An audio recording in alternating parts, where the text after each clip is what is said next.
Oh, Mr. Marston. How are you, sir? I'm all right. I met up with your friend, Seth. Oh, Seth of the Dead. Yes, interesting fellow. You don't meet many men these days with the moral fortitude to cut straight to the chase like that, do you? Thankfully not, Mr. West Dickens. Yes, contemporary society is remarkably harsh on professional exhumers. But did you know that in ancient Egypt, it was an art form valued more highly than literature? I believe Seth comes from that school of thought. How very interesting. Look, you thought any more about our plan? Ah, your plan, dear boy, your plan. I am merely the help, not mercifully the arbiter of wisdom. What you are, dear boy, is the man whose life I've saved twice now. A man who sells lies and deceit to unwitting people. A man who, if he doesn't help me, I won't think twice about putting a bullet through his skull, feeding to the vultures myself. You see, Mr. Marston, you have the exterior of a violent man, but the soul of an angel, and that is what I think I cherish most about you. That's what I thought. But before we can attend to your particular problems, we need some extra lubricant to oil the machinery of business. And this being America, that lubricant with which we concern ourselves is money. Money? What are you talking about? Oh, we need weapons. Armor plate for the wagon, extra hands, and I need some danger money. So, let's sell some more of these cures. Sell cures? Around here? Do you want to see me lynched? Oh, no. The sport of kings. Racing, my friend. The sport of kings. A noble activity without reproach. Exactly the kind of activity where a lying, cheating degenerate like myself can prosper. But come, let's finish the loading and we'll discuss it as we drive.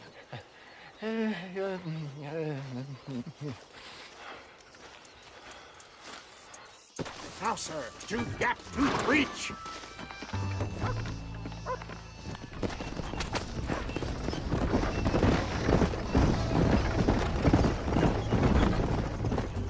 Seth is an interesting fellow, is he not? I wouldn't say interesting, more deeply disturbed. I can see why you two get along. I see the good in everybody, John. It's a flaw of mine. I have a soft spot for life's flotsam and jetsam. Connection with him more like. You and Seth have a lot in common. You both rob people for one. Mind you, at least he waits until they're dead. Ah, my dear boy. Nobody is more critical of drinkers than a drunk who's mended his ways. What are you talking about? Come on now, John.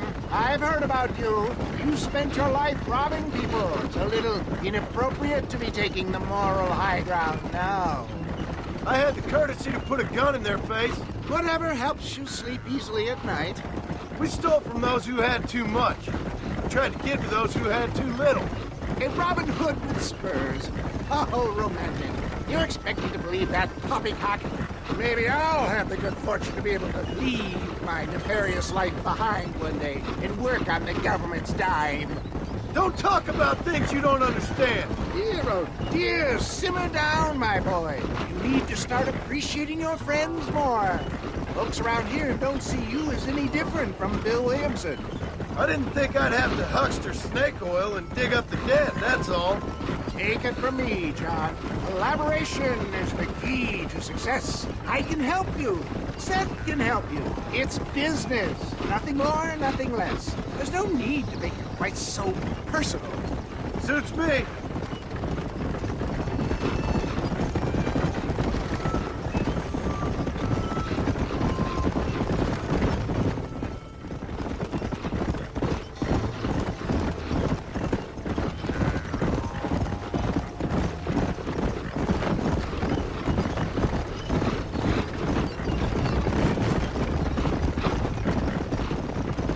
Anyway, John, we must talk about the race. Yes, race. Oh, come on. Time to purge that negativity and start thinking like a winner. You're going to have a whale of a time. They've been holding these chariot races in New Austin for as long as I can remember. And we need the money. Why aren't you racing then? Me? Oh no, not my thing at all. You have already proved yourself more than adept with the reins, my dear boy, and under some stress. These races are Byzantine in their ferocity, and the terrain is treacherous. People will do just about anything to win. Men die. It's a marvelous spectator sport. Sounds like fun. And you are my wild card, John. They won't be expecting you. So what's your role in all this? Think of me as your spiritual guide. Do I have to? You are a free man, of course, but I strongly recommend it. Imagine, just for today, you are not an aging bounty hunter, and I am not an avant-garde business pioneer. No, sir. Today, we are gladiators. Motivation, dear boy. I'm definitely feeling motivated to get the hell out of here.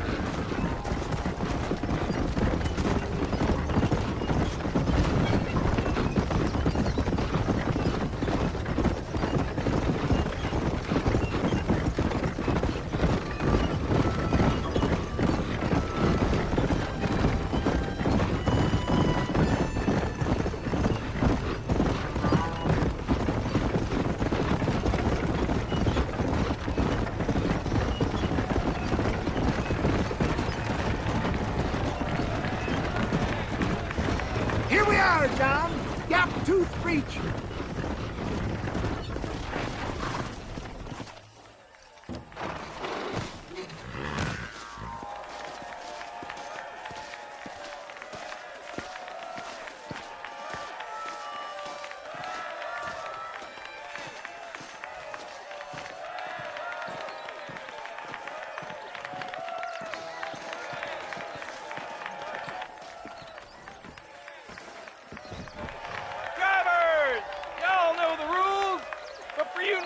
This here's a fair race. Keep to your manners and let the faster carts pass. So now that's been said, y'all can get to running each other off the road like always. All right now, counting to three. Ready, set, go! You can win this, John.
of a race, mister. I'll take care of this cart for Mr. West Dickens. Come on, John. I suggest we beat a hasty retreat.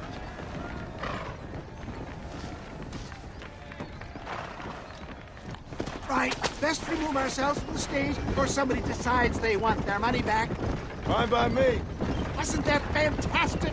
The cheers of the crowd, the thunder of the wheels. The falling rocks, the homicidal maniac.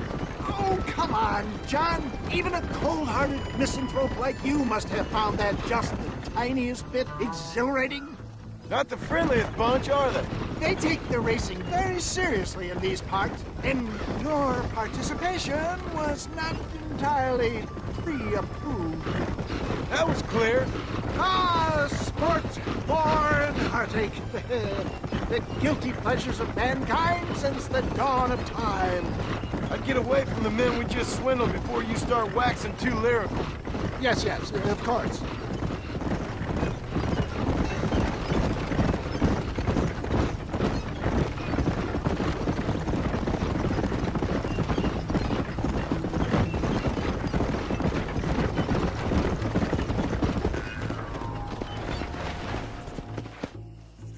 Well done, sir. Well done. Having you as a ringer has netted us a fine profit. We seem to be wasting time, old man. Oh, patience, my friend. The Trojan horse cannot run before it can walk, if you'll forgive the metaphor. Next, we need to procure some grand and overwhelming firepower. And for that, you need to contact an old friend of mine. Goes by the name of Irish. Irish. Yes, he's an interesting kind of fellow. He usually can be found in Armadillo or some other town around here on some bacchanalian revel or such. Great. An alcoholic arms dealer. What could be better?